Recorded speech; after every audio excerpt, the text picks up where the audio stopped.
grazie al fatto che abbiamo rinvenuto dei frammenti di bronzetti figurati che finora erano datati al massimo al IX secolo a.C., possiamo ridatare i bronzetti figurati, cioè i bronzetti che noi tutti conosciamo, fine XIII, inizi XII secolo a.C. E questa è la scoperta che rivoluzionerebbe la datazione del bronzetto nuragico emersa dai 4 frammenti di bronzo ritrovati nella tomba dei giganti scavata a 200 metri dal nuraghe Rubio di Orroli, bronzetti come prodotto autoctono della civiltà nuragica. Ultimamente in vari scavi sono stati riconosciuti dei bronzetti figurati che si datavano ad un periodo molto vicino al contatto con le genti fenicie, quando le genti fenicie cominciavano a colonizzare le coste della Sardegna.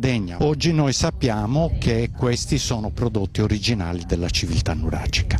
I risultati dello scavo nella tomba dei giganti, datata fra XIII e XII secolo a.C., senza l'esedra, la pietra d'ingresso centrale, sono stati presentati ad Orroli. Nella tomba dove venivano sepolti gli abitanti del monumento nel massimo splendore della civiltà nuragica sono state trovate anche ceramiche e perline in pasta vitrea. Ci raccontano la ricchezza di queste popolazioni che si manifestava con quello che era l'oro di allora, cioè il bronzo. Apre un'altra possibilità di visita, sicuramente incuriosirà il turista che viene a fare la visita, non dico quotidianamente, ma sempre più spesso.